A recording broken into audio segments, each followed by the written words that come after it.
Hello, everybody, and welcome to this edition of Samyukta Poetry, where we are going to be discussing just Shivaprakash's In the Light of Shiva selected poems, which has been edited by Kamalakar Bhat and has been published very tastefully by Red River.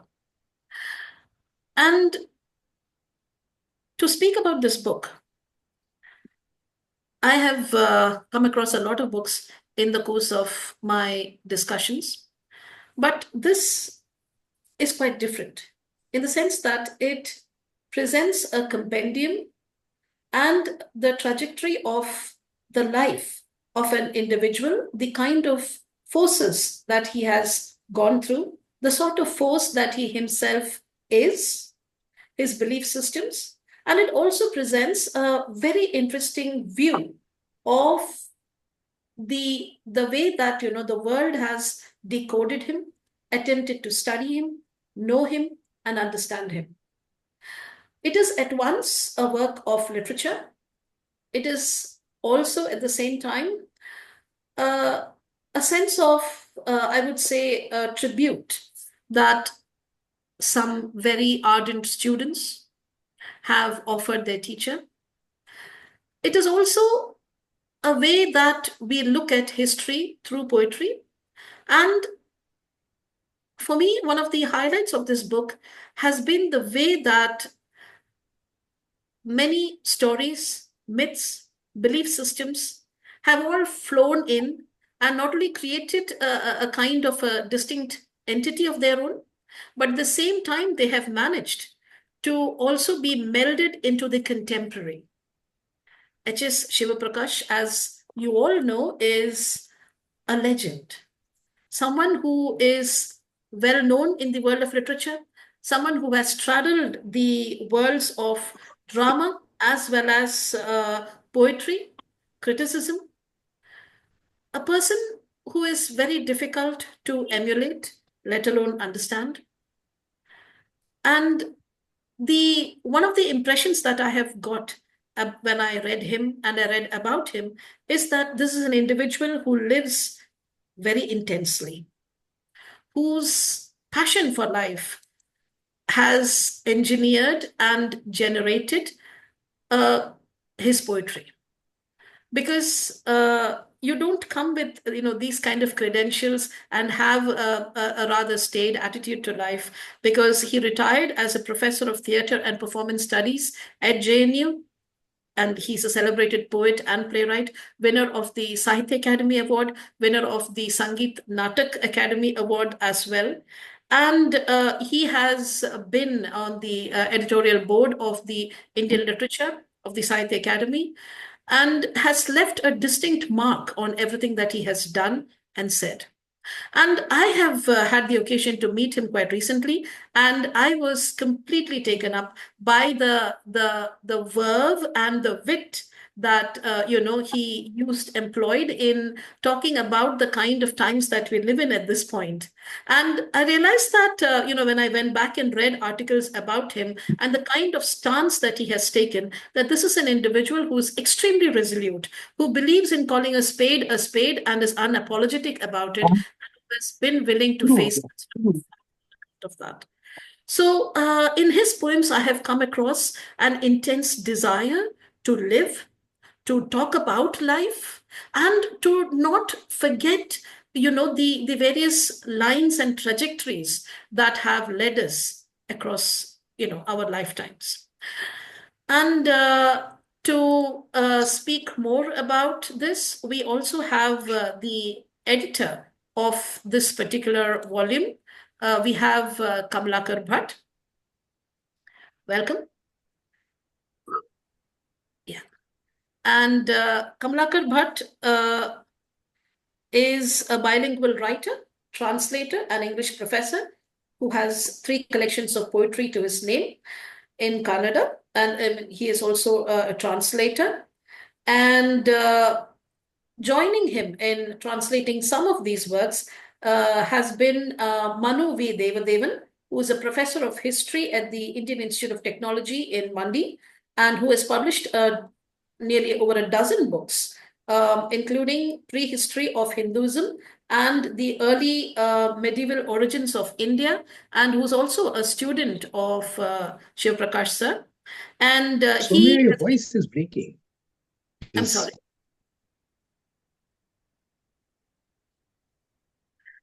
Yeah, and he is also Sonia, we are unable to hear. You can't get across.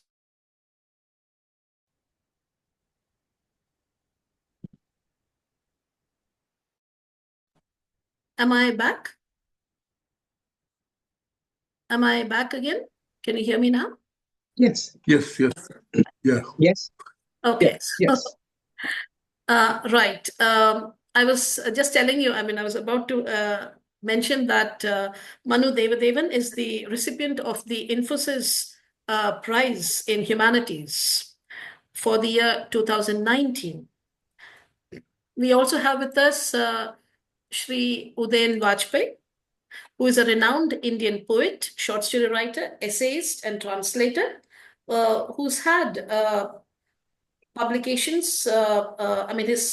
He has translated works by people such as Ramachandra Gandhi, Octavio Paz, Cortez, Chekhov, and a number of other people. He has translated them into Hindi and is an editor of literary journals.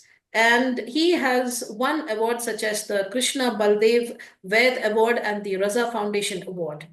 And we are also joined by Zingonia Zingone, who is an Italian poet.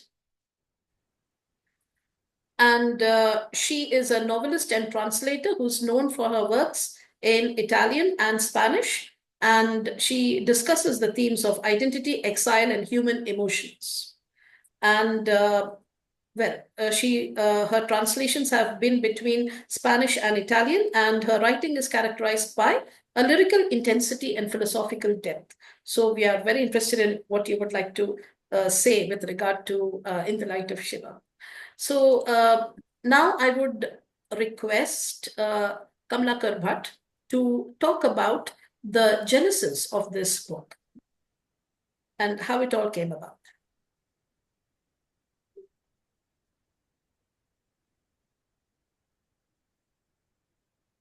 Thank you, Sonia. First of all, I think I should begin by thanking Sonia and Sanyukta Poetry for facilitating this book event, this online book release program, so to say. And I'm very, very happy that we have with us Udayanji and Zingonia and Manu, and many others have also joined me along with Shivaprakash sir. All of us, of course, are looking forward to listening to Shivaprakash ji now. Very briefly, let me put it this way, that I have been a fan of Shivaprakash's poets for a very, very long time. And I very clearly remember it was when I was in my first year of graduation that I first read Professor Shivaprakash's poems, and the poem that had appeared in a literary magazine. I remember the title of the poem is In the Land of Rivers. And I very distinctly remember the joy I felt reading that poem.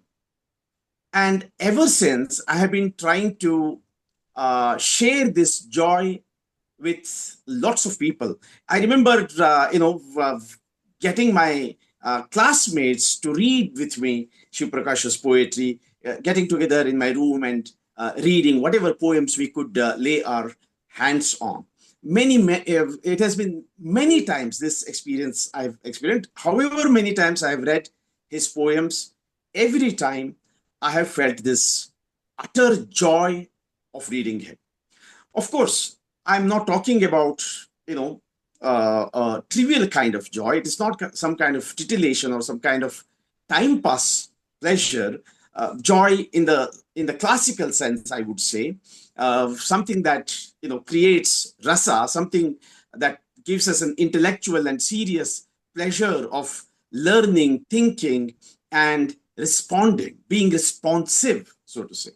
So the idea of, sharing Shivaprakash's poetry with as many people as possible has always been with me. And it is the same idea, it is the same pleasure in sharing his poetry with others that really set me going on putting this collection together.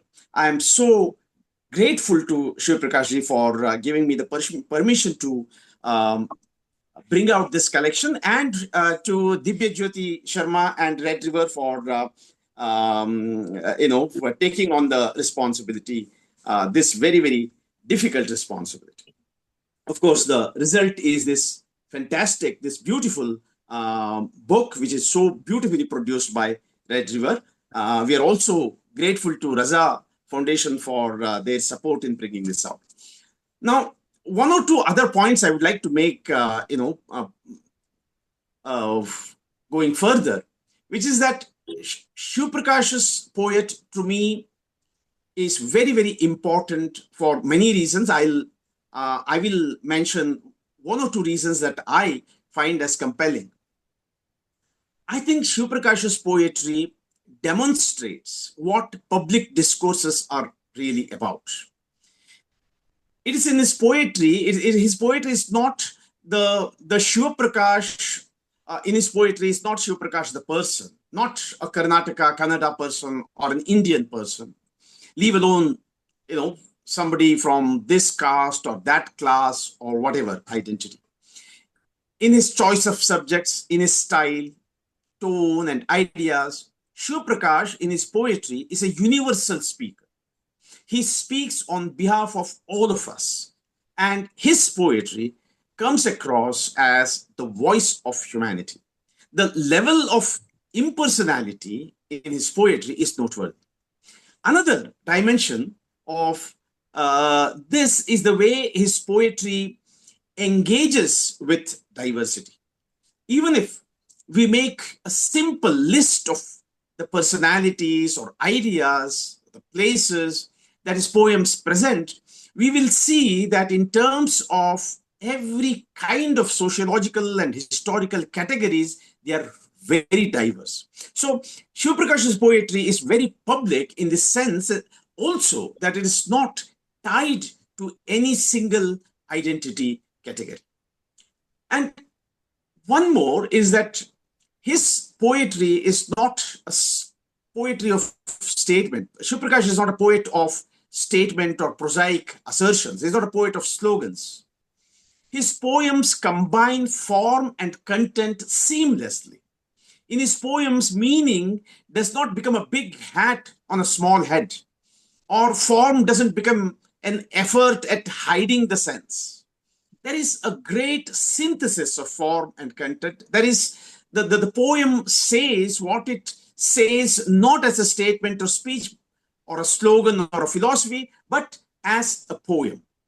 And the content fits the form perfectly, and the form perfectly matches the content. And I think these are the reasons why it gives us so much pleasure. There's also one of the things that Shivaprakash sir himself and many other commentators have mentioned is how he's one of the few Indian poets who engaged with poetry from beyond Europe and the USA, especially the global South, the South American and the African and also Asian poetry. But I also feel that he is unique also because more than anyone else, his poetry invokes the entire Kannada tradition from ancients to medieval mystics to folk poetry. So he is this unique poet with deep roots and vast branches reaching out far and wide. Another point I must make here is that while his poetry is very worldly in the sense that it is rooted in a place and a context, though these places and contexts are very diverse, yet at the same time, Shivaprakash's poems aspire to seek not only this world, but also what is beyond this world. So there are many, many such reasons why going back to Shivaprakash's poet has been so pleasurable, so joyful, and it is something that opens up, uh, um, you know, opens opportunities for learning, thinking every time I go back to it. And that is primarily the reason why we wanted to bring it out as a collection, so that a large number of his poems are available in a single volume to poetry lovers. Thank you, Sonia. Right. Thank you very much. May I invite Manu Devadevan to please talk about his experiences of having translated these poems? And then I would like a response from Shivaprakash sir as well. So that's Manu sir, are you there? Thank you very much, Sonia. Can you hear me? Yes, I can. We can. Yeah. And thank you, Kamalakar, for having me here this evening. I work in a technology institute with a great deal of thrust on artificial intelligence, and that's why my camera isn't working, I guess. Anyway, uh, uh, I have been reading Shivaprakash's poems since 1995. That's a good 30 years. When I began reading his poems, I was only a hopeless young college dropout, trying my hands at as many good, bad, and ugly things as I could. And then I became a railway employee in the city of Hubli, where an important modernist Kannada poet happened to be my colleague. This was Deshpande Subbarao. Deshpande Subbarao was an amazing modernist poet. It is sad that he is completely forgotten today. His 1969 book, Undu Hidi Benki, A Fistful of Fire, was an outstanding book of modernist poetry. And when a few writers had begun to criticize Kannada modernist writings, that is the Navya literature, Subbarao made a serious attempt in 1972 to defend modernism. This appeared in Karnataka Bharati, which was a journal that R.C. Hiremat edited and which Karnataka University Dharwad published. I can't say he was really successful. Now, my interest in Shivaprakash's work increased when I realized that Subbarao read Shivaprakash with a deep sense of ambivalence. He admired some of Shivaprakash's writings, but he was skeptical of others. That was very, very un-Subbarawish, so to speak. Subbarao was always extreme in his judgment. At least that was the case when I worked with him from 1996 to 2001. He admired some writers, he had absolute contempt for others, but rarely did he speak of a writer with this kind of an ambivalence. This only encouraged me to read Shivaprakash a little more carefully. And then I quit my job. I went to JNU for my master's degree.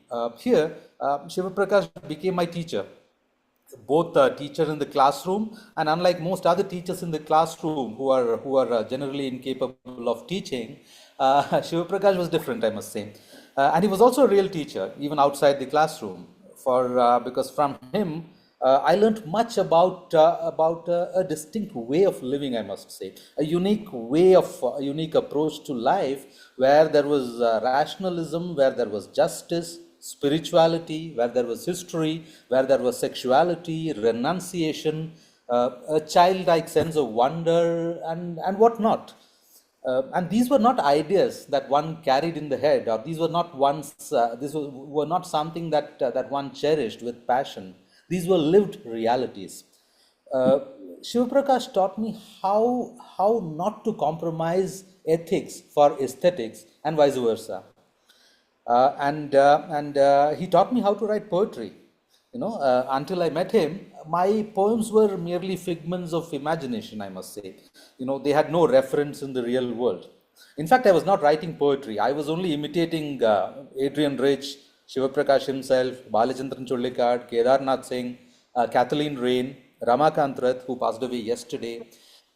This changed after I met Shivaprakash. I saw him write poetry.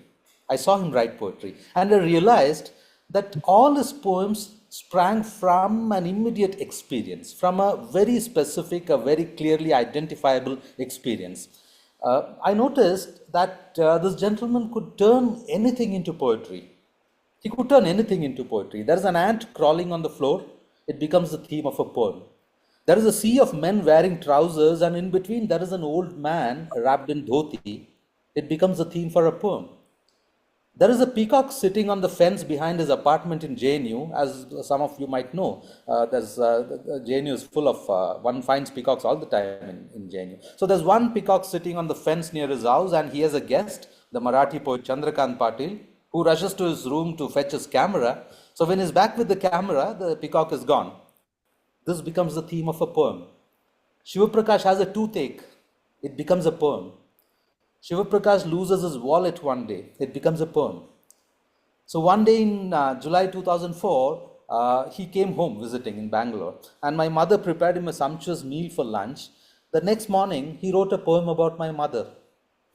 It's there in this book. It's translated, but I'm not happy with my translation. I had translated about 100 poems of Shivaprakash, which I actually wanted to publish as a book. But what I had was only a draft, a rough draft of the first draft, as they call it. There is still much work to do. So when Kamalakar asked for it, I was really pressed for time. So I couldn't work on it. So I thought that I'll do all the corrections when the proofs come. The proofs never came, and my rough drafts have all gone into this book. And all my typographical errors have been faithfully reproduced in the book. During my JNU days, that is from 2003 to 5, I spent most evenings at Shivaprakash's residence. So we had conversations about almost everything under the sun. And after dinner, we had our reading sessions. We read a number of texts together. We read the Vachanas of Allama, we read the Adi Purana of Pampa, we read the Shunya Sampadane, we read the Chilappadigaram. So it was 12 a.m. or 1 a.m. when we finished day's reading. And then I slept there. Shivaprakash had given me a room in his apartment to sleep. So I would sleep there. And the next morning, he would wake me up at 5 a.m. to read a poem that he had written in the morning. That's how he wrote his poems. He woke up at about 4:30 or so in the morning, picked up a piece of paper, and wrote the poem in 5 or 10 minutes. So he wrote it with an amazing kind of spontaneity, and he never changed what he wrote. I've seen poets who produce a rough draft of a poem and keep polishing it for days and days, sometimes for many, many weeks. There are poets who work on a 10 to 15 line poem for months. Shivaprakash took 10 to 15 minutes to write a poem, 25 to 30 minutes if it's a long poem, and never got back to it again. He never changed a word. I'm not saying that he never wrote a poem over an extended period of time. There is, of course, Vasavadatta, which he began writing in March 1979 and completed only in September 1982. That's a good 3.5 years. But that's when he wrote a poem. He wrote one part of the poem today, another part a few months later, and so on. But the text did not go through a phase of revision. Sometimes, in fact, I told him that one of the words that he used wasn't sounding good. He should replace it with something else. In fact, the example that I can immediately think of is a poem called Neerina Jogi. This is from his Sahitya Academy Award-winning book, Mabbina Hage Kanive Hasi. So it was written in a meter, a beautiful meter, Neerina Jogi, Ellide Helo, Neerina Kannu, Mannina Jivada Tevada Kannu, Kallina Bandeya Karunada Kannu. So the whole poem is there in my memory, But one of the lines didn't fit into the meter. Kere, Bavi, Nadi, Samudra. I said, this is not fitting into the meter. You could make it Kere, Bavi, Galu, Nadi, Kadalu, Galu. So that would perfectly fit into the meter. He said that what I suggested sounded better, but he did not change it. And in the same poem, there was another instance towards the end where I suggested a change. Kaile Gilla, Kone Kashaya, Jivadai, Bulu Bulu Jalagannu.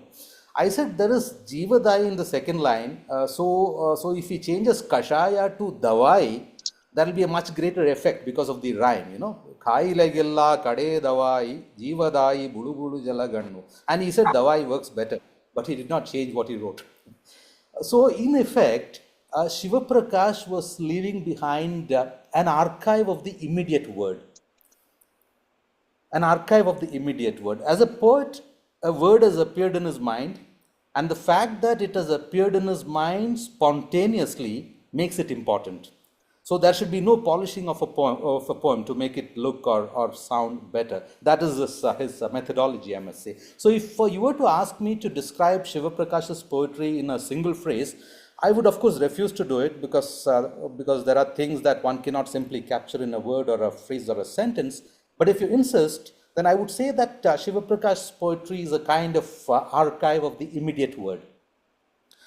In fact, as a student of history, I am trained in history, I am not a student of literature, but as someone trained in history, I would also like to trace Shivaprakash's career as a poet. And there I find it possible to identify different phases in his poetry writing career. So there was a time when he wrote about saints from the past. He wrote about Nagarjuna, he wrote about Vasavadatta, about Amrapali, Allama, Rumi, Marula Shankaradeva, Tukaram, Nachiketa, Milarepa, and many more, Rikyu, So these are found in the first 4 poetry collections that he had published. Now this disappears completely from his fifth collection, that is Malaya Mantapa. I once asked him why, and he said, in my earlier poems, I was following the footsteps of the masters. I was doing what they were doing. One day I realized that this wasn't the right thing to do. So from then onwards, I began to seek what they sought, not to do what they did. Another important change, and I'll stop with this, a major change that I noticed in his poems is the way he conceptualized the other. In his early poems, the whole of humanity was a kind of other. The whole of humanity is an other, which in some senses is similar to the way an Avalokiteshvara looks at the world. And he has a poem about Avalokiteshvara. At the same time, it was also, I believe, a very impersonal kind of approach to the other. And Kamalakar just mentioned this, So there was a message. There was a message which was for everyone. It's something like the message in the Bhagavad Gita, Dehinosmin yatha dehe kaumaram yauvanam jara tatha dehantara praptir dhiras tatra na muhyate. A profound message indeed, but the fragility of this message, the fragility of this profound message was there for all to see when Abhimanyu died. So I think the message in Shivaprakash's early poems were in this sense rather fragile because of their universality, because of their impersonality. So this is where I would differ from what Kamalakar just said. But things change with Malaya Mantapa. So the other that one sees in Shivaprakash's works after Malaya Mantapa is a specific individual, group of individuals. So there is a warm personal touch that we now see. I think we begin to see this from the poem Nanna Snehita Jo in Malaya Mantapa. And then follows a number of such poems. There's one about my mother, I just mentioned this. There's one about Rhea. There is one about a phone call that he received from the poet Vici. There is a poem dedicated to Prabodh Parekh. There is one dedicated to Chris Merrill. There is one for Moti Lerner. So it is still universal in some sense. In a larger metaphysical sense perhaps, this is still universal. But it is deeply personal as far as its political and ethical spheres of engagement are concerned. There is much more to say, but let me stop there for now. Thank you very much. That was very informative and very comprehensive, actually. It comes from the whole advantage of being so proximate. And now, may I just ask Shivaprakash sir, with regard to his unpublished poems, which have now found a home in this particular book. When I read that particular section, coming as it were, after a number of your, selections from earlier books of poems, what I kind of got the idea, the images that came into my mind were two. One of the scholar gypsy, and the other is that line from Yeats's poem, Sailing to Byzantium, where they say, "This is no country for old men." That whole, idea of, let's say, a life having been lived and the kind of questions being asked and the mention of a body and eyes that have seen it all and, observed things too painfully close. The image of Tiresias, who has straddled the past and the present and has occupied multifarious forms. And then I love that a reference where it is we talk about Shivaprakash as a Leviathan, a slumbering being, who seems to be waking up to the sight of a disintegrating cosmos. So in these poems, what aspect of you and your observances are we seeing? Your immediacies are we looking at? If you may, please.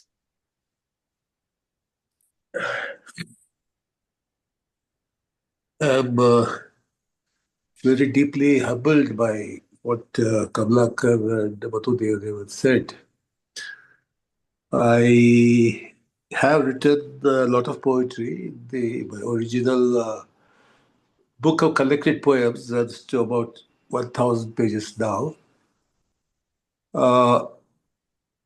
But I never write poems deliberately. I always remember what Keats said, poem should come out of us like leaves out of the tree, and not at all. And I always remember what our great poet Kumaragasa said, Padavit Terupado Daggadike. I'm very proud that once I put in a word, I'll never erase it. Because the word doesn't come independently for the rest of the poem. It is, the poem has got what Bertolt Brecht would call a gist. Everything comes together. When the child is born, the whole body comes out of the mother's womb together, not bit by bit.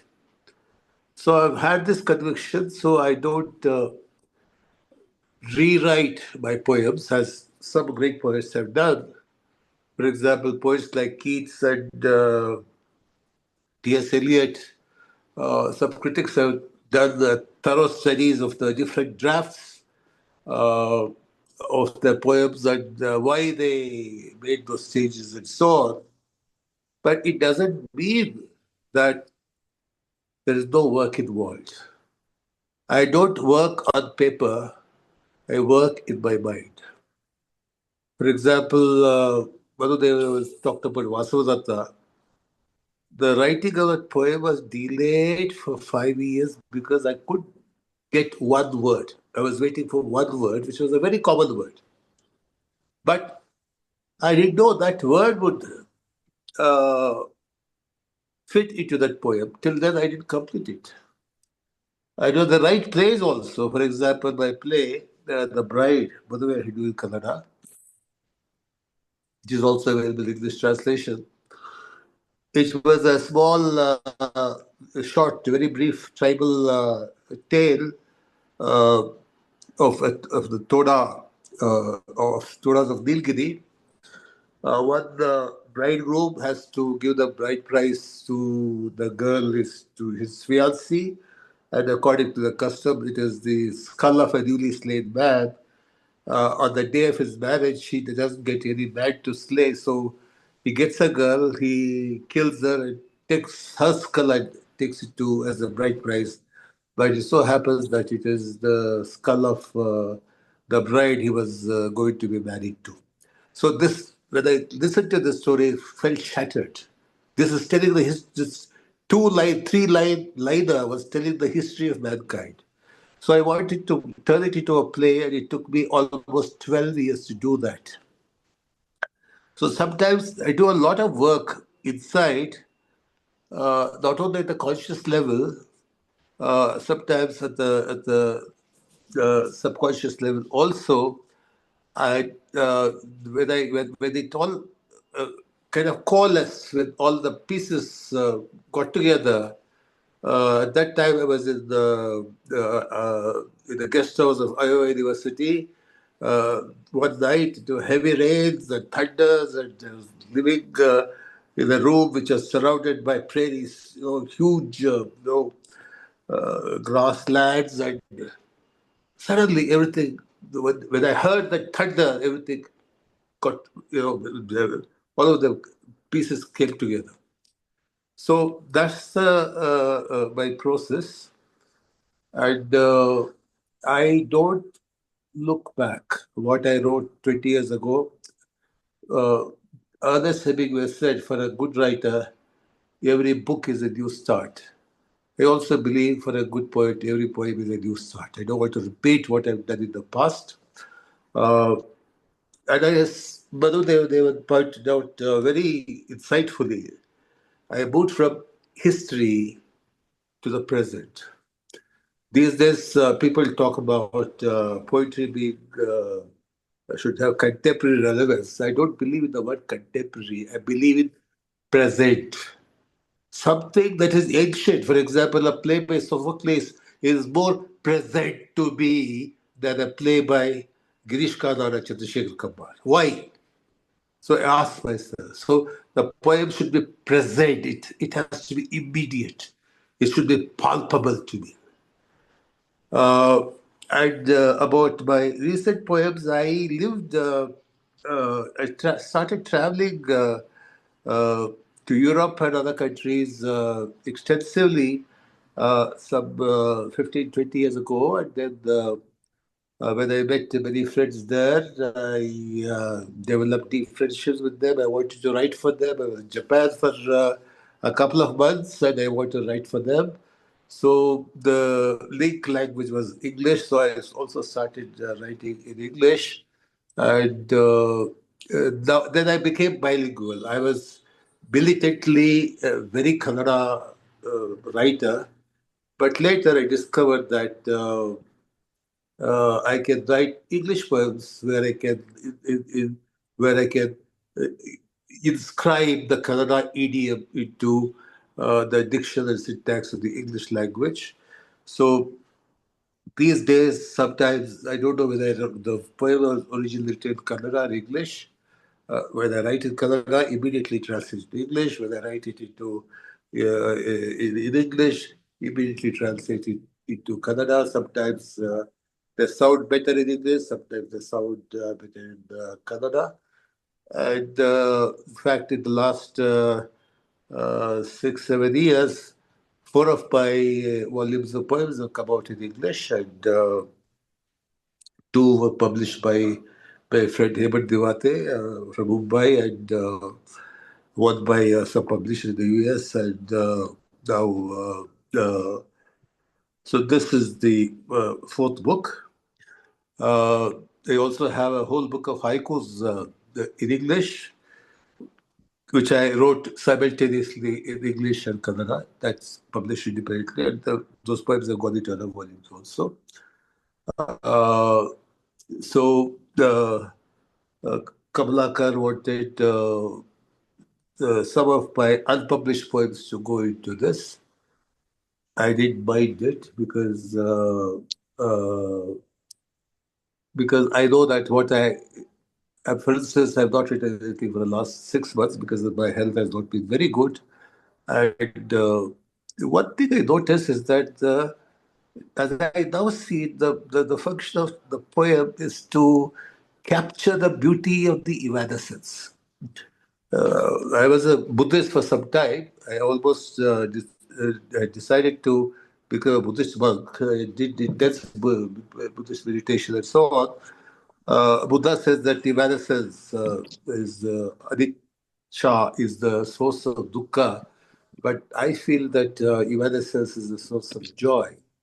And I want to celebrate the evanescence of things in my poetry.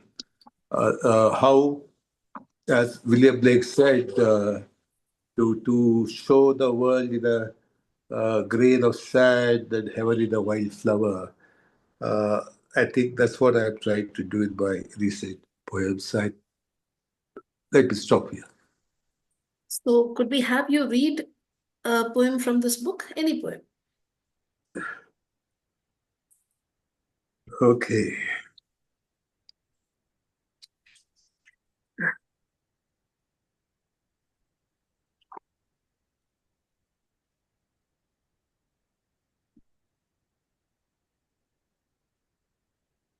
Uh, I'm not able to. Okay, this is one of my recent poems. Another dream ship. Another dream ship has reached the shore of my aging and exhausted city.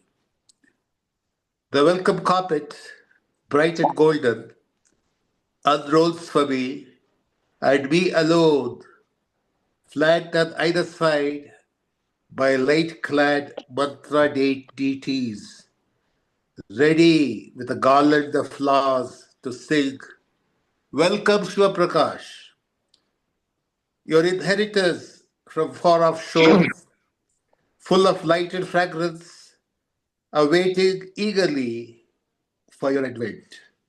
Do not look back at the exhausted city. No need to carry anything from there, not even your poems. Embark soon when the winds are favorable. The sky too is unusually clear. Unknown joys are tempting me. Unheard of melodies are calling. Unimagined fragrances are surrounding me. Goodbye, exhausted city, for all you have given, not given.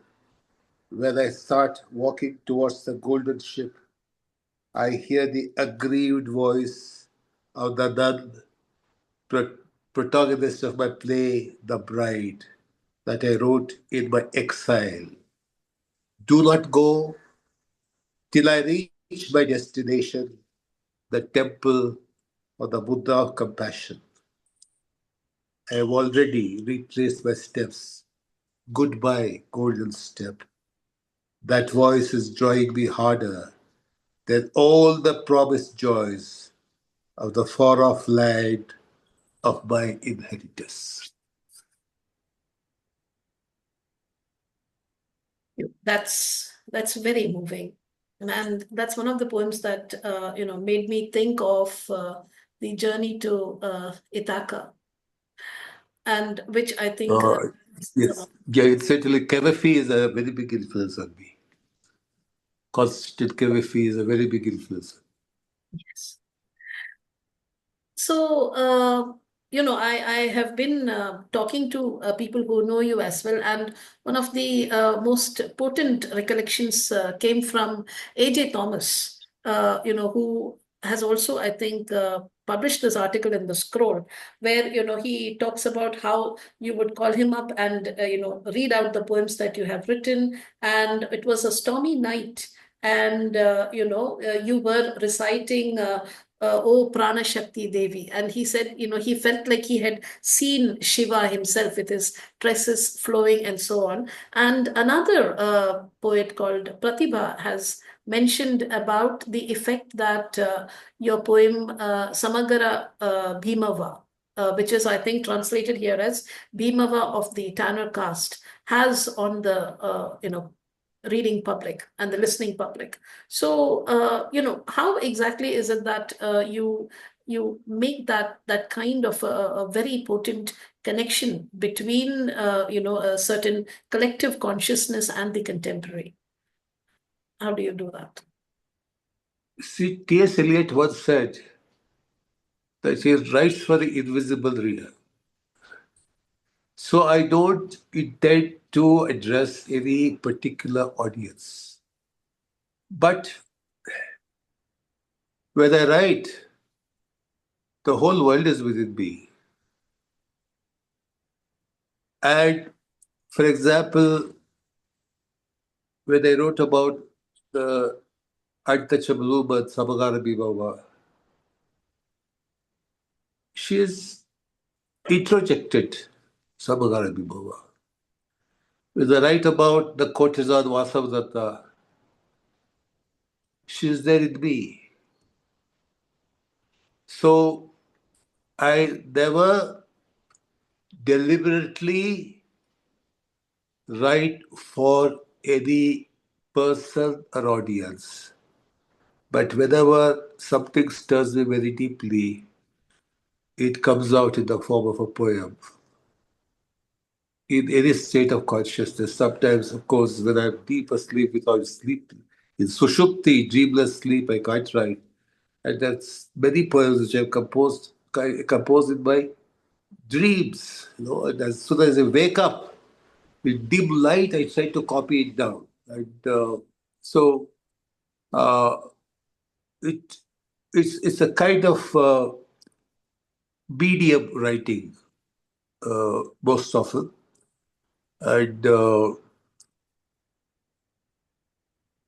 course, other poets have other people ask me how. The very young poets ask me, how do I become a good poet? I say there's no formula.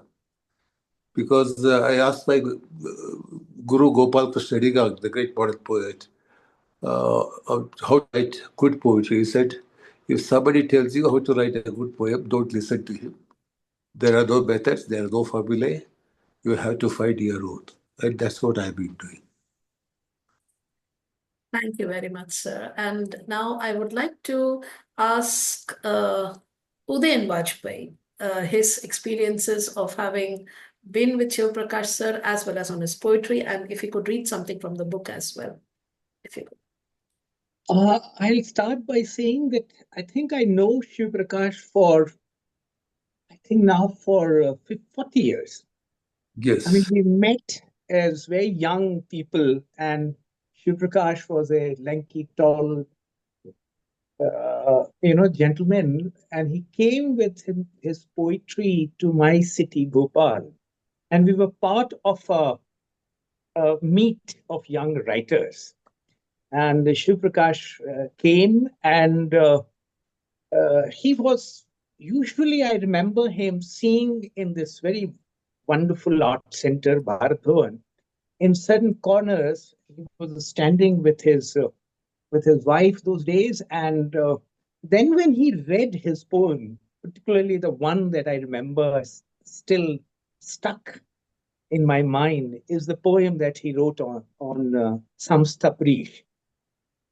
So about the Samstaprish poem that I read, and the sound of the words that the Kannada words were coming out of his mouth were like, stars jumping on the floor. It was so beautiful, the whole reading. And I was so affected. I was so deeply moved by. I mean, the English translation was also being read, but the English translation completely lacked that music, and it was a very particular kind of music. And I till then was not somebody who heard a lot of Kannada till then. Of course, later I heard a lot of Kannada writers and met them and all. So that was the beginning of our acquaintance. And his name stuck, and the poems also. And whenever I got to see his poems or to meet him or find wherever he was, not that we were meeting continuously, but the geography of his movement was always there, very alive in my mind. Because I was as if, this radar kind of thing on which you can see the movement of the planes. That kind of radar for few writers you carry in your heads. And Shivaprakash was one of those writers that I was always very fond of reading. Of course, he's my contemporary, and as a Siorin, if you remember, this Romanian philosopher once said that who is a contemporary? So that the definition is contemporary is the one whom you want to kill without knowing how. So in that sense, he is a very true, he's a contemporary, but is if somebody whom I love to read. In fact, whenever I read him in the translation, I'm afraid that a lot of his Hindi translations were not so good. But I read him in English translations, and whenever I met him, I always requested him to read one or two of his poems or even more. And even talking to him, and because I was very close to his poetry all these 40 years that I knew him. And I must congratulate Kamalakar Bhat for having brought this very wonderful, wonderful book. And all the translators and Manu and Kamalakar and others, it's really a remarkable book. A very rare book in the sense that one that it's extremely readable, extremely enjoyable in the sense that it gives you anand. It gives you a very deep kind of pleasure of being with your own self. Self in a big sense with a capital S, with what we call Atman. And secondly, I felt, that in all these poems, uh, what Shivaprakash is trying, the poet figure function is trying, is to decode the divine in different forms. Now, I'll just tell you a very small story of one of the very great Hindi poet of mid 20th century, early 20th century, in fact, was Surikant Nirala. He was a very great writer. And he wrote a wonderful short story. I think he was a better short story writer than the great Premchand, whom Hindi short story is known by. So his story is about a person, who is a great believer, and once he becomes, because of certain circumstances, he becomes a pauper, and he, requests the god to give him some earth. Earth has two meaning in Sanskrit. Earth means meaning, and earth also means finances. So he requests the god to give him finances, but of course he gets nothing, and he's distraught. So he's being told to go to a mountain where he'll find God. That is what is told to him. So he goes there, and he's asked to go there without clothes. So he goes there and finds nothing there. And when he comes back, he sleeps under a tree, and on the tree is a parrot. So there's a question in his mind that is he there? Is God there? And suddenly the parrot coincidentally says, te te. And the te te in Hindi would mean, hey, hey, he is, he is. So the next question comes in his mind. And the question is that what is the way of his being, of the being of God? Something similar that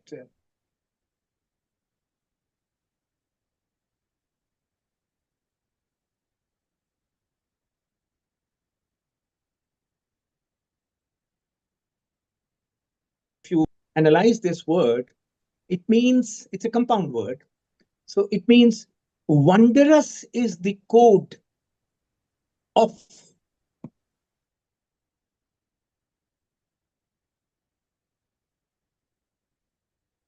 Now, I think this is the real vocation of all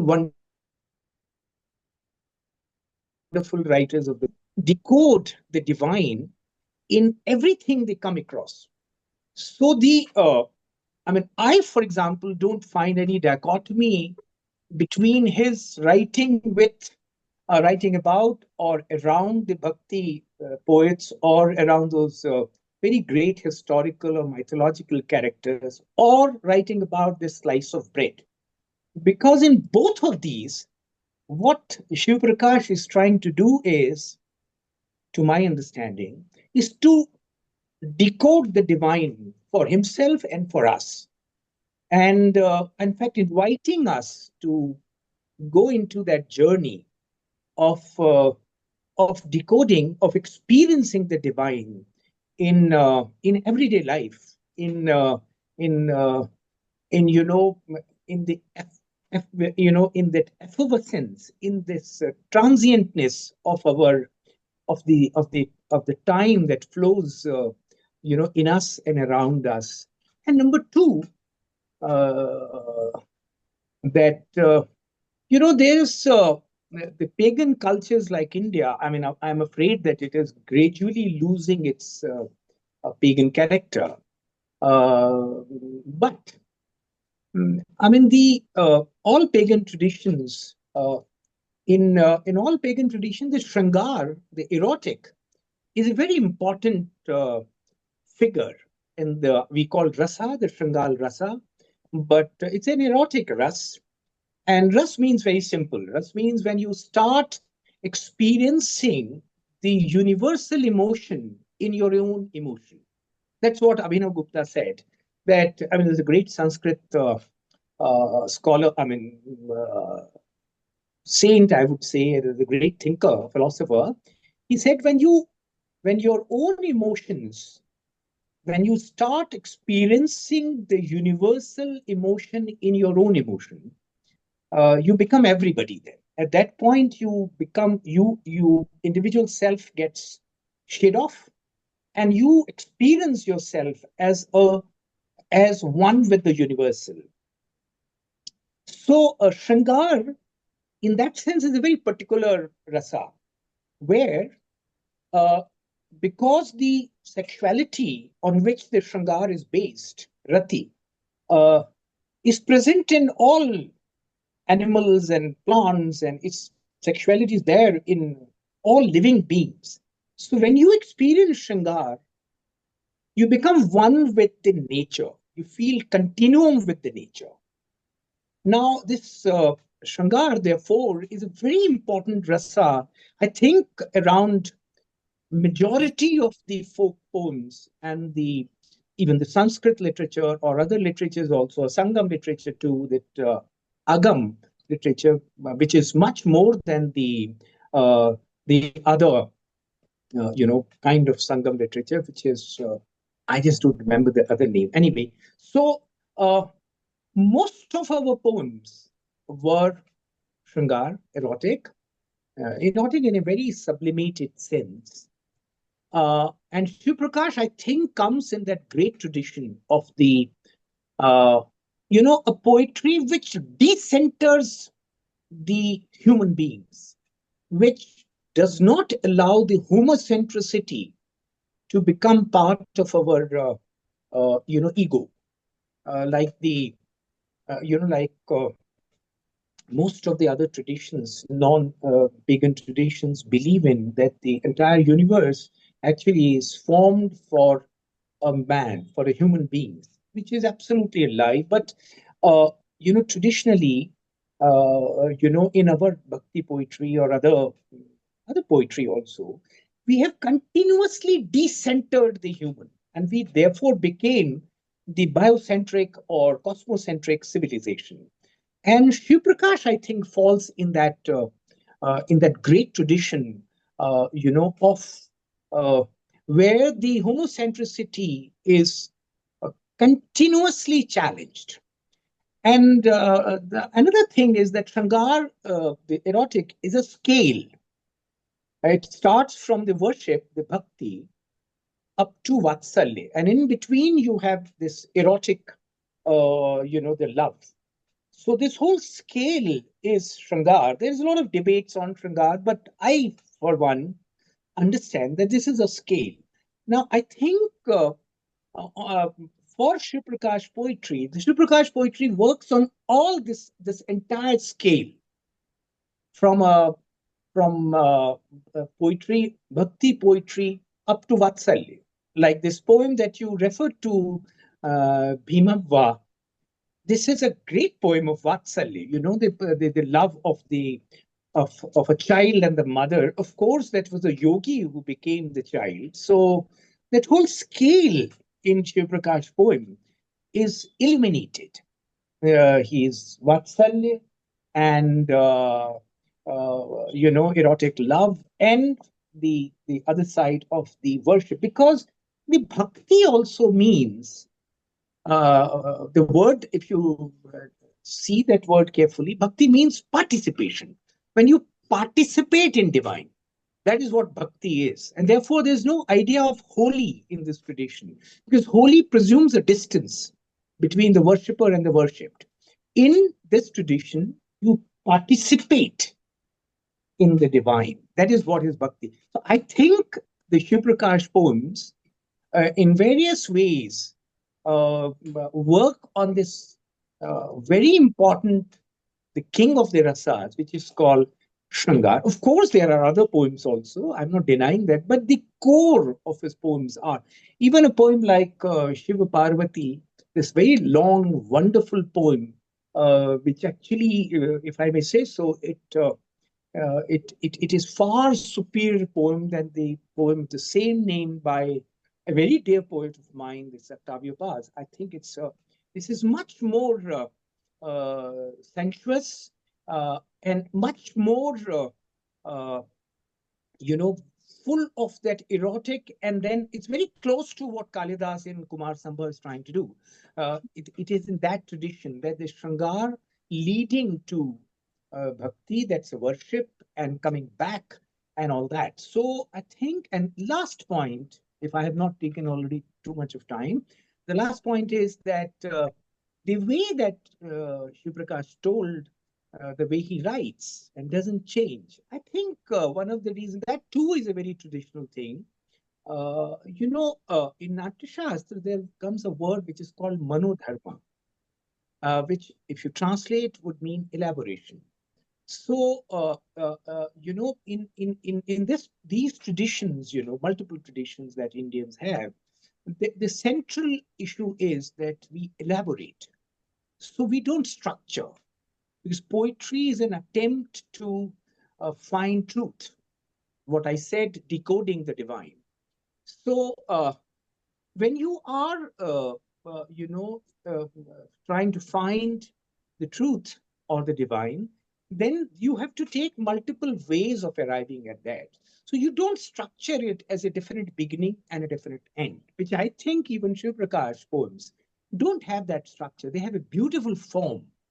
And even after the poem finishes, it doesn't finish because and that actually, Kamalakar also said that he's not a poet of the statements. Of course, the statements would come when the truth is known already.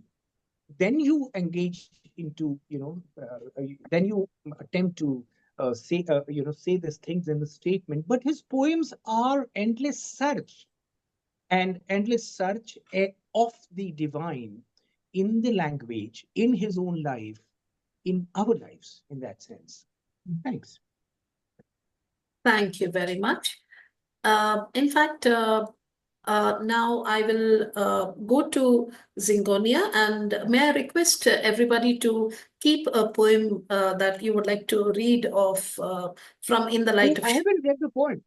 If you want, I We'll can. come round and no, we'll come round. Okay. So your remarks, please, Zingonia. Well, first, I would like to begin by thanking Shivaprakash for including me in the presentation of this book, because this is a new and important book. Even though it contains poems that have already been published, it also has unpublished poems, but it has poems that we have all read in other books. But for me, this book is new, not only in the way it is structured, because it contains an interview, because it contains 4 excellent texts that put Shiva's work in context and give a lot of lights to readers on Shiva's poetry. But it is new because it is a book that you can read and reread, and each time that you read it, you discover new elements, because Shiva's poetry is alive. His words are so vibrant that they are always alive, and in each reading it reveals something new.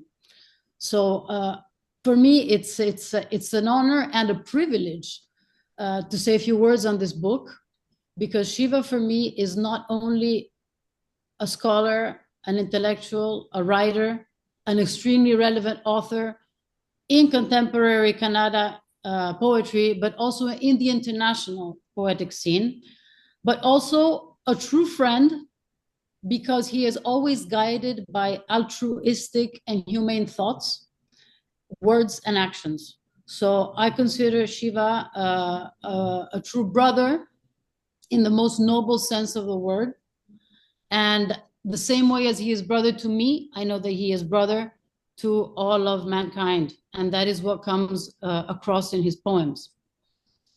So he is a truly enlightened person, also because there is no conversation with him that leaves you unchanged. I have had the opportunity throughout the years to sit and talk to Shiva about many different types of topics. And there is always something that changes my way of seeing things, the way I saw things before. So this book contains that essence of Shiva.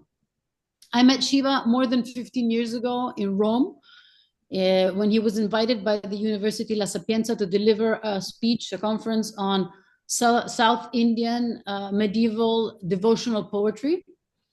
And I caught in his words, first of all, great clarity. The way he expressed the concepts were revealed that they were deep down inside him. They were his concepts. And then the most important thing is that I felt an energy in his words. Later that day, he read his poems in Rome for an Italian public in Canada. We had translations in English, but the public did not even look at the paper because they were absolutely ecstatic, looking and listening to Shiva, listening to the Kannada reading. And again, I found that energy that is so strong that comes across even if you don't understand the meaning. So here I would like to say that on that occasion, I of course regretted not speaking Kannada and not being able to understand the nuances, but I was also very grateful to the translators. And Udayan said before that you lose a lot in the English translation, but I remember the Shams poem also read in English. And I must say that in Shiva's poetry in English, I do find a rhythm, and it is a rhythm that is absolutely unique and that I can recognize in all his poems. I think that this book in particular, that contains poems that he himself has, if not translated, but reread the translations, and he has made them his. I feel that there is a consistency throughout the whole book, as if it were a book written by an English language poet. Okay, and I must say that there's like a chameleontic capacity that Shiva has, which is of transforming himself into everyone and everything, but without ever losing his own nature. Okay, and I can feel this very clearly in these poems. Also, the poems where he takes a step aside from all the culture, the Indian culture, and the culture where he comes from. He is. There's a poem. Let's see if I can find it. That talks to Joe. I don't remember the exact title. Where it could. I mean, it feels like he's an American person writing that poem. So I think that Shiva's poetry has a distinctive rhythm. I translated some of his poems into Spanish, and I tried to reproduce that rhythm, because I really believe that in English there is a very distinct rhythm in Shiva's poetry. Now, another thing that must be said is that to fully understand the vastity of what Shiva says in his poems, you must be very, very well read. There are numerous, well, infinite references that are multicultural, multi-religious, a lot of history. So there is really a lot. It takes a lot to understand. So I must say that I probably understand a part of it and not all of it. But I think that there is something that crosses Shiva's poetry that makes everybody, even somebody who has no notion of history and no notion of the references, feel the poems and understand them. Okay, so it's not an intellectual understanding, it's a deeper understanding. It's something that travels at another level. So about the rhythm, maybe later I can ask Shiva to read the wailing of Bhutananta in English, because I think that poem has really a lot of rhythm. Now, in this book, as I said before, there are 4 texts that masterfully guide the reader into the heart of Shiva's poetry. Each one of them tackles the poetry from a different angle, but in the end, they reveal what I could define the Shiva way. the Shiva way, which he himself explained before, that it comes to him, you know, that it works in his mind, and that is why it is so powerful, because when it comes out, it is said. You know, it reminds me, without being blasphemous, when Jesus said, you know, what is said is said. Yeah, there's no way back, because it has already been elaborated from another place. So in Shiva's way, he gives us a hint in a very original introduction that he makes to this book. He introduces the book with a poem that he calls In Lieu of a Poet's Preface. And this poem talks about the poet, which means it's not him, but this is a self-portrait, right? Because it begins saying, the poet is a stubborn pilgrim, ill-fated, whose ambitious journeys are always defeated. Okay, Shiva's stubbornness is reflected in his poems, because he has topics that in all the different cultures and places where he goes are his topics. And he goes on and on and on and on, because he has to go all the way to the bottom of these topics. So he's stubborn. He tells us that he is a pilgrim. So who is a pilgrim? A pilgrim is a man of faith who is walking towards on a path that takes him to truth. So Shiva is, above all, a searcher, a seeker of the truth. So that's why all these poems talk about injustice, you know, about all the suffering that he sees in the world. Because when you seek for truth, you are seeking for answers that reveal why there are injustices. So we find this in all his poems. And because he's a man of faith, we also find him turning to the gods. So he turns to the gods of all religions, the gods, to all philosophies. He goes from mythology to the indigenous peoples. He searches everywhere for this truth and for the answers that many times are expressed in his poems as prayers. It's interesting that many of his poems are actually prayers, but these prayers are unanswered. I mean, the gods never answer. And in fact, there are some poems when he attributes to these gods, like the not the faults of what is happening, but the fact that they're blind and that they're bloodthirsty. So I find that that's why he says that the poet is ill-fated, and that his journeys are always ambitious but always defeated. So I find this very, very interesting. I have a lot of things to say, but I think that we don't have much time. So, and we have to read poems. So I would like to concentrate on something that touches me personally, which is that there are a few phrases that kept coming to my mind in reading and rereading Shiva's poems. One is to quote a famous song by Leonard Cohen, when he says, forget your perfect offering. There's a crack in everything. That's how the light gets in. I think that Shiva understands that pain and suffering is the way to see light. And this comes out in all of his poems, because he is always constantly touching suffering, but his poems are not pessimistic. His poems are realistic and enlightened. The second phrase comes from the letter of St. Paul to the Romans, which says, for the good that I would do, I do not do, but the evil which I would not do, I do.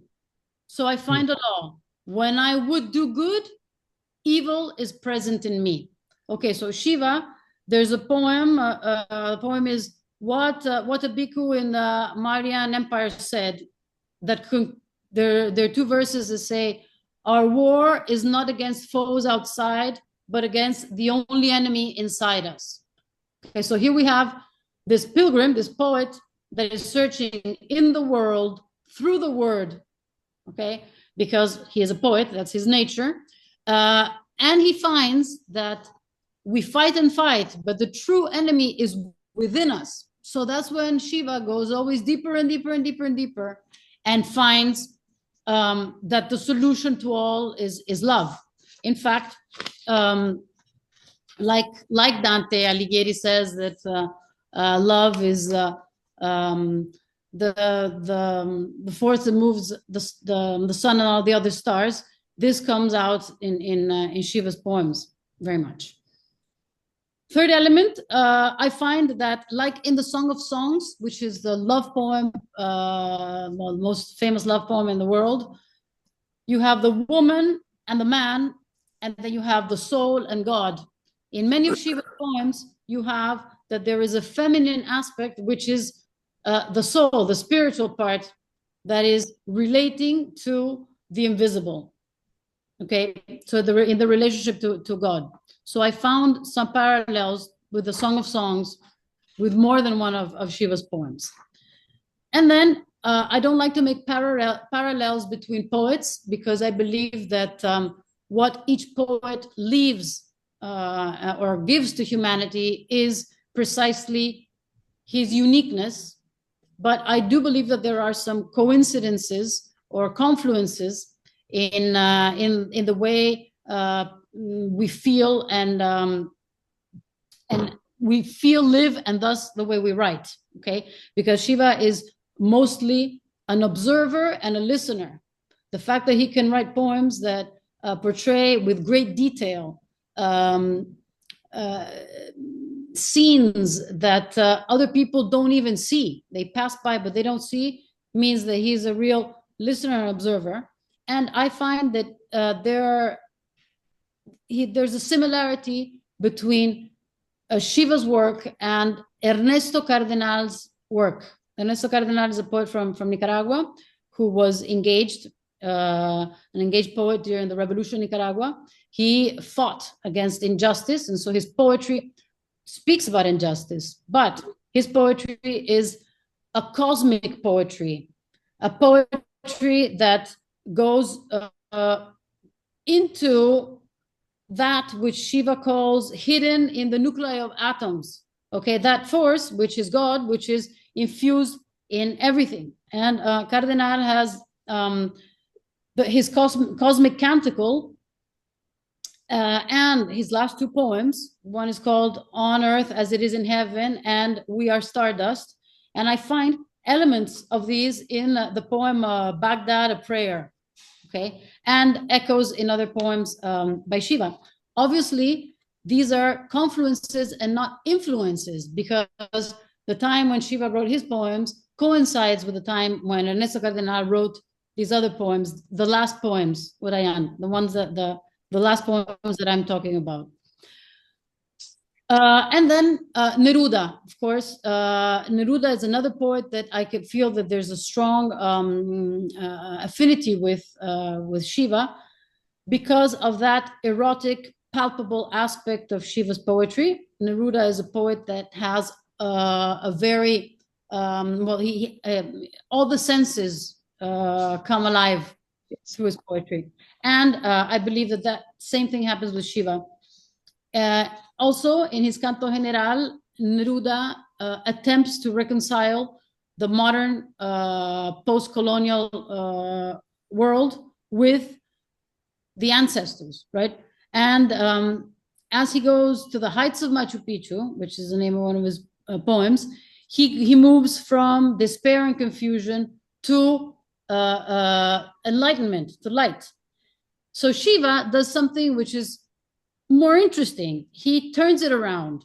He goes up to the heights of Machu Picchu, and there he sees what the Inca Empire left, a bloodthirsty empire. And so he sees all the negative aspects of power, and then he goes down to the depths of Caral, and there, under the sand, he finds a civilization of peace and harmony and no war. So this reveals a lot about Shiva's poetry, this constant looking to humbleness, to what is down, to find what takes you up. Okay. And I was going to read a few poems, but I will leave it for later. I'll choose one for later, where you can see this aspect of Shiva's poetry. Thank you. Thank you very much, Zingonia, for that very deep understanding and the way that you presented it all. Now, before we go to the panel and their readings, I would like to mention this extraordinary afterword that was written by S.Siraj Ahmed, who writes in Kannada and English. And, the way that he has kind of presented an after view of all the poems of Shivaprakash that have gone on in the book and outside of the book as well. That kind of a contextualization was really helpful for anybody who lays their hands on this book, because like everybody mentioned, it is a work of art. And at the same time, it is also a work of scholarly discourse as well. So, very briefly, Siraj, if you would like to just talk about the kind of impact or the readings that you've had of the book of poems. Very briefly, if I may say. And meanwhile, if the audience has any questions, I would request you to gear up. Siraj, are you there? No, Sabi, thank you. Thank you very much. But I'll speak on another day. I'm here to listen. Sorry, thank you. No problem. Okay. So, yeah, anybody would like to ask a question or mention their observations?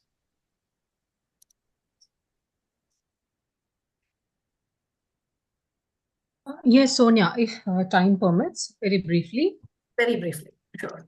Yeah, very briefly. So I would say that I have known Shiva sir from my previous lifetimes, but to keep the discussion contextual, I think his poems, his stature is almost as relevant as what world Goenka is in world literature. I have a very brief question to sir. How important is spirituality to your writings?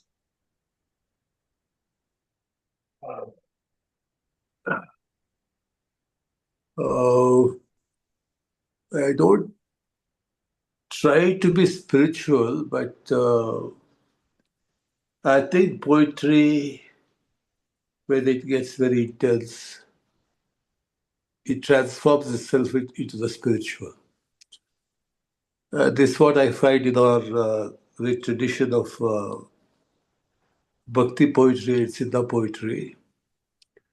And just as I also write plays, theatre at its most intense moments becomes the ritual. A poem, whether it's about an ant or a mouse, will ultimately become something spiritual. So that it's a kind of search for all-pervading divinity, which Udayan hinted at. Of course, I hadn't thought about it. Now that you're asking me this, these words are coming to me. I'm not a poet with a project. I don't write deliberate poems. I write them as they very spontaneously.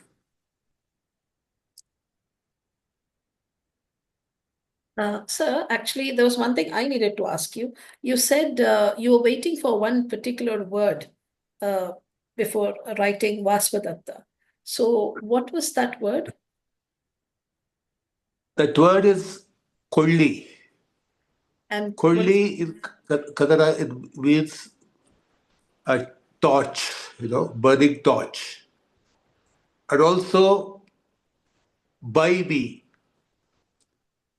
So Vasudata describes herself as a burning torch who is on sale. So this word with this double entendre, it's a very common word in Kannada. But it did strike me that this was the word that would fit into that context for nearly 5 years.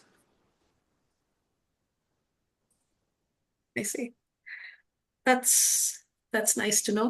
So we would now move into the concluding segment of our time here together, where I would request all the participants, the panelists, to read out a poem from the book.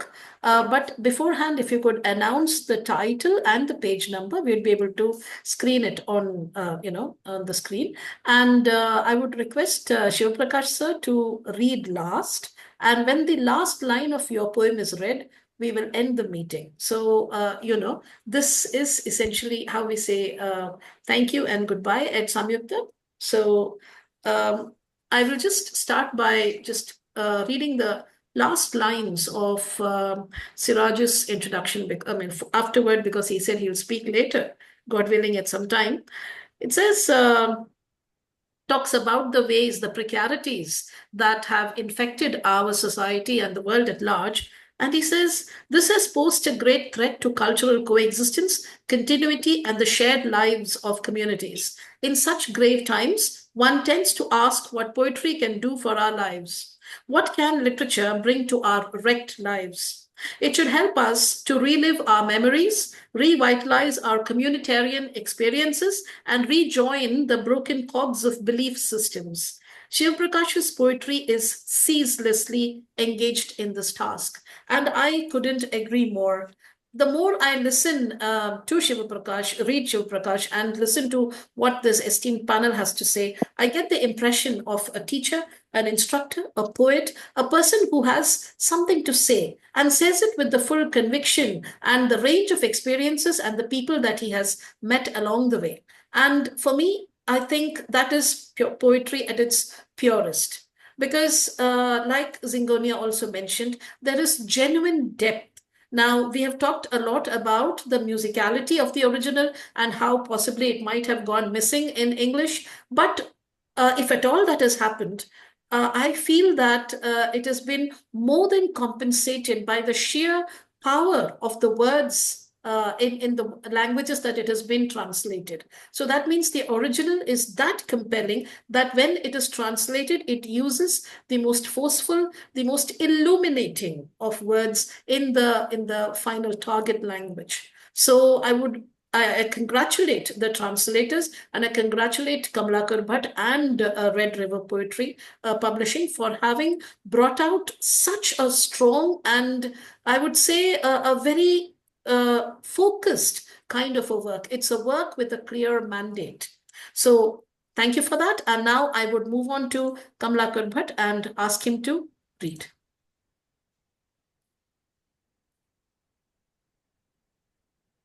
You're on screen. Yeah. Thank you, Sonia. I think I'll read. Should we read one or more than one poem? Two small or one long? Okay. I'll read two small poems. The poem that I first want to read is on page number 197 of this book. But it is titled Jesus on the Hill, Rio de Janeiro. But I want to read its Kannada version first, and then I'll read the English version. Absolutely. Rio de Janeiro, Yesu Murti. ಭೂಗೋಳ ಹೊತ್ತು ಹೊತ್ತು ನಡಬಗ್ಗಿ ಕುಸಿಯುತ್ತಿರುವ atlas ಅವನಲ್ಲ, ಅಥವಾ ಭೂಮಿ ಸೇಬಿನ ಹಣ್ಣು ಅದನ್ನು ಪೂರ್ತಿ ನುಂಗಬೇಕೆಂದು ಹೊರಟ ಆ ಒರಟ ಸಿಕಂದರನೂ ಅಲ್ಲ. ಈ ದಿಟ್ಟ ನಿಂತುಕೊಂಡಿದ್ದಾನೆ ಸೀದಾ ಕೋಡು ಬೆಟ್ಟದ ಮೇಲೆ, ಕೆಳಗೆ ನೆಲ ನೀರು ಸಸ್ಯಕುಲ ಮಿಂಚು ಹುಳುಗಳ ಹಾಗೆ ಲಕ ಲಕ ಲಕ ಹೊಳೆವ 100 ಕೋಟಿ ಮಾನವಾಸೆಗಳಿಂದ ಬೆಳಗಿರುವ ಮಿನ ಮಿನ ಊರು. ಅವನ ಬೆನ್ನಿಗಿವೆ ತೇಲು ಮೋಡಗಳ ಹಿಂದಿರುವ ಅನೂಹ್ಯ ಕಪ್ಪನೆ ಆಗಸದ ತುಂಬಾ ಲಕ್ಷ ಲಕ್ಷ ನಕ್ಷತ್ರಗಳ ಕಣ್ಣು ಮುಚ್ಚಾಲೆ. ತನ್ನ ತಾಯ್ನಾಡು ಸ್ವರ್ಗಕ್ಕೆ ತಿರುಗಿಸಿ ಬೆನ್ನು ಕಣ್ಣೆರಡೂ ಮುಚ್ಚಿ ನೀಲ ತೋಳುಗಳೆರಡನ್ನೂ ಚಾಚಿ ಪೂರ್ವ ಪಶ್ಚಿಮಕ್ಕೆ ಪಾಪಿಷ್ಟ ನಗರಗಳನ್ನು ನಾವು ಕುಲಗೆಡಿಸಿಟ್ಟ ಪ್ರಕೃತಿಯನ್ನು ಕ್ಷಮಿಸಿ ತಬ್ಬಿಕೊಳ್ಳಲು ತಯಾರಾಗಿ ಬೇಷರತ್ತು ಆತನ ಕರುಣೆ. Let me read the English version, which is on page 197 of this book. Jesus on the Hill, Rio de Janeiro. He is not like Atlas, smarting under the weight of the globe. Neither is he like Alexander, that kingdom grabber who wanted to eat up the earth as if it was an apple. He stands erect and sleepless on the crag on this night. Below him, the earth, water, and vegetation. The sleeping city lit up by a million lamps, blinking like our mortal desires. At his back, the indecipherable patterns of vagrant clouds and the hide and seek of twinkling stars. He has turned his back to his homeland in heavens, and with his eyes closed, as if in contemplation, spread his arms to the east and west and embrace all our cities of sin and the nature which we have devastated. His compassion has no conditions. The second poem that I would like to read, and I'll read only the English version, it is on page 281, and it is titled A Lion's Reflection. I think this poem speaks to our times quite well. A lion looked into a mirror and said, "See, the mirror is like me." A rabbit looked into the mirror and said, "See, the mirror is like me." A cat looked into a mirror and said, "See, the mirror is like me." A mouse looked into the mirror and said, "See, the mirror is like me." A serious claimer claiming the mirror to be like them arose among the four. The four together looked into the mirror. The mirror was not like any one of them. The mirror was like every one of them. They all got angry. A war ensued among them and on the mirror. The cat ate the mouse. The lion ate the rabbit. Then the lion got after the cat and ate it up. The final war was between the lion and the mirror. The lion outside the mirror was engaged by the lion inside the mirror that acted like it, spoke as it did, roared as it roared. The lion broke the mirror into pieces. In the pieces, the lion found its own pieces and in anger fell upon them and roared and rolled, and the lion too met its end. Thank you. Thank you very much. And now we move on to Manu Devadevan.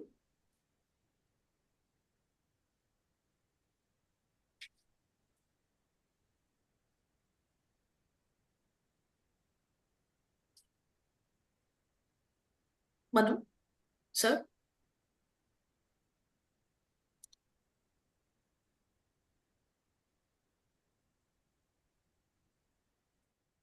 Am I audible? Very faintly. I think you need to just jack up the volume a bit. Am I audible now? Yes, Yes. perfect. Okay. Well, I would ideally like to read this poem called In the Land of Rivers, but that's an extremely long poem and it might take me 25 minutes. So I'll read two short poems. One is this poem called Stones. It's called Kallugalu in Kannada, and it's from the volume Anukshana Charite. It's on page 255 of this book. Stones. Tough hands rain a blow on the heart of massive stones. So it is that the poor things hide in the womb of the earth, on hills and mounds, at the bottom of the sea, in the silence of our breath. But only then will the stone become soft like the heart, and the heart hard like a stone. Wow. The other poem I'm reading is Image. This is on page 273. This is from a volume called Matte Matte. that I think is his fifth collection of poetry. Image. Of what deity is this bronze image? When did it fall here into the wildfire? Its eyes that stole the onlooker's eye looks like a wound now. The nose has disappeared, the mouth is shut, the body is an irregular mass, limbs only a trace. The face is merely the fragment of a face. Of what deity was this image? Why does it hesitate to melt away when it is already an irregular mass? The wildfire's nausea is on the rise. Melt away, divine image, melt quickly. You flaming tongue, make it melt, digest it soon. Know that you won't be doused if the image doesn't melt away. And then, together you travel to the beginnings of all wildfires. Wow. Very nice. That's a beautiful poem. Thank you very much. Now, Udayan sir. Yeah. What is your poem? Poem Descent. Page 63. Please go.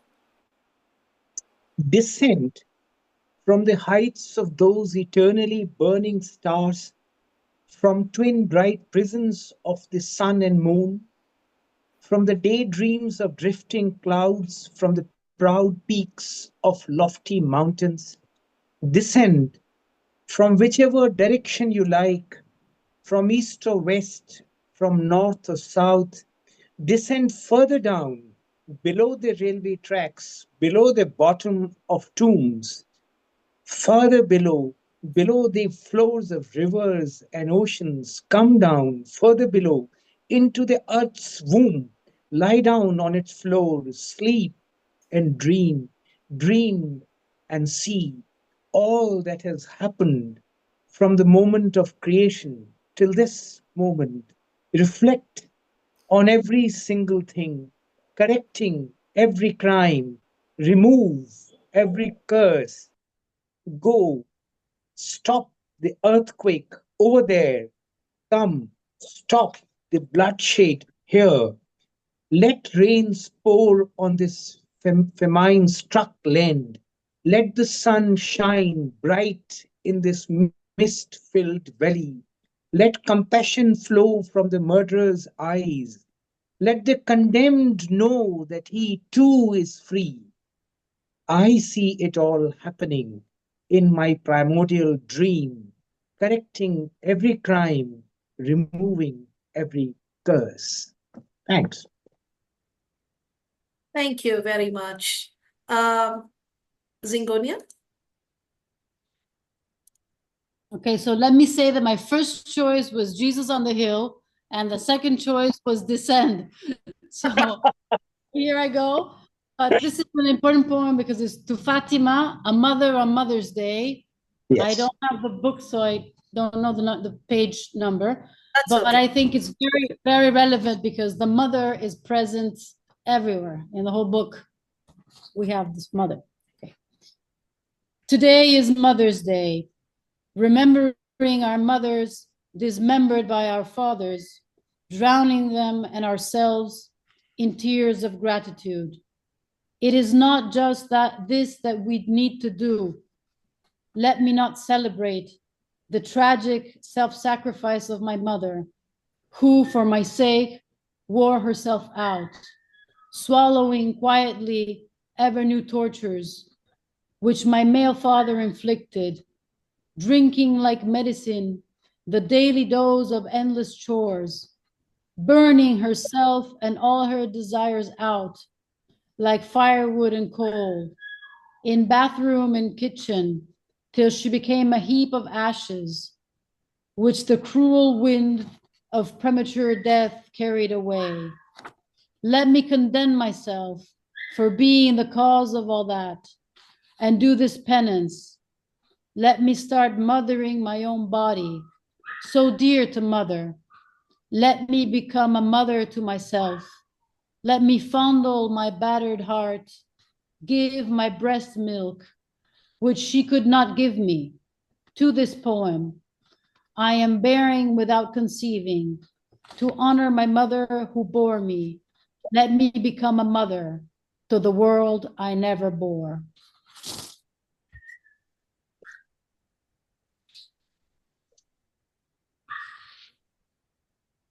I think there's more.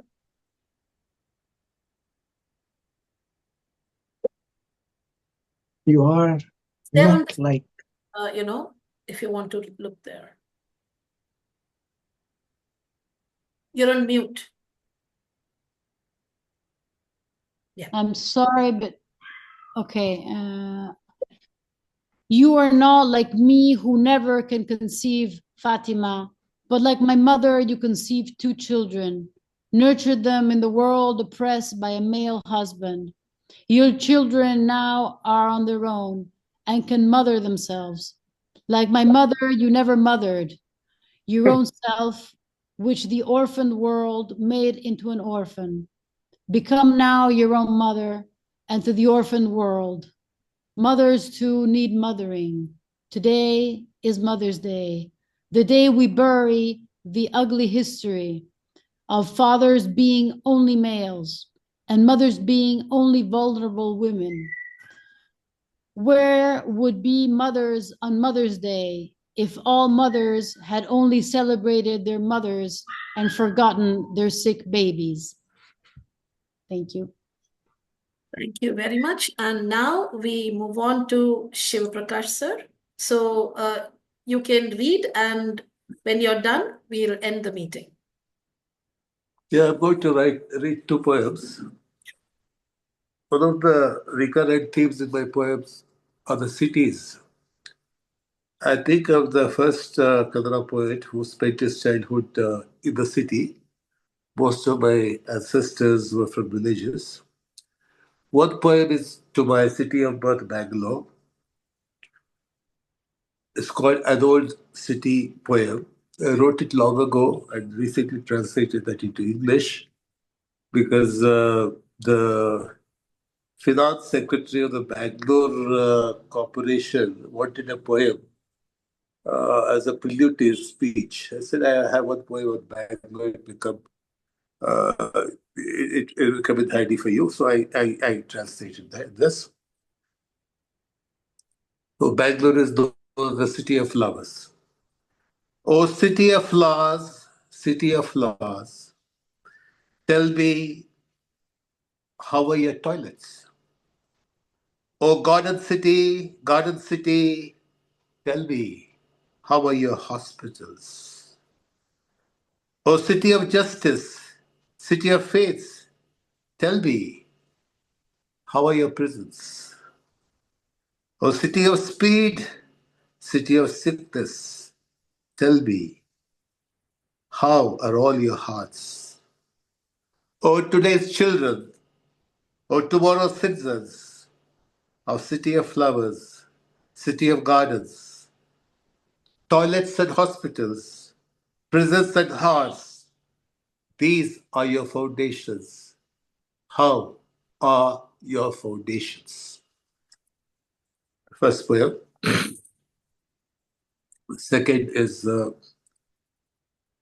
called Cuba poem. It has 2 parts. The first part is dedicated to Daniela. I wrote it when I was in Daniel Rodriguez, who translated this into Spanish also. And I wrote it when I went to Cuba because it was my long-time dream to go to Havana. When the dream was fulfilled, I was so happy. So, I was lost a moment ago, like a precious ring lost in the river, like my beloved lost in the market, like my guru lost at the island of man-eaters, like my only child in a forest, bursting with starving lions, like a passport lost in a far-off country, like my youth lost in sleepless lonely nights, like a glorious dream I lost in wakefulness. But your fragrant affection and your homely home city brought myself from oblivion back to myself. Yes, I found myself through you and have started recovering my lost oceans, islands, cities, palaces, temples, and my half complete poems. Second part is dedicated to another interpreter. Her name was Heidi. Today is your last day in this magnificent city. Fill up your eyes, Shivaprakash, with the tender golden light of dawn. Take a dip in the burning blue waters of the bay. Follow the glowing of its vast sky to the very edge of the shimmering horizon. Bow down to the monuments of its heroes who gave away their own life breath to free the land from the yoke of alien rule. Go round 3 times the wish fulfilling Seva tree at the old city center. Pray in your heart's depth. Let no country on this vast earth ever fall prey to US blows. Feel gently the soft, white, swan-like neck of this girl, Haiti, sad and beautiful. Puzzle out the secrets of streaks of her silver hair, bidding premature farewell to her youth. This is your last day in this pointed city. This may be your last day as well. Plead with the sun, pray to the light. Let a heart thou let a heart thou empty be filled with love again. Don't let the deceit of the capital that turns many to selfish demons ever get anywhere near country. Thank you.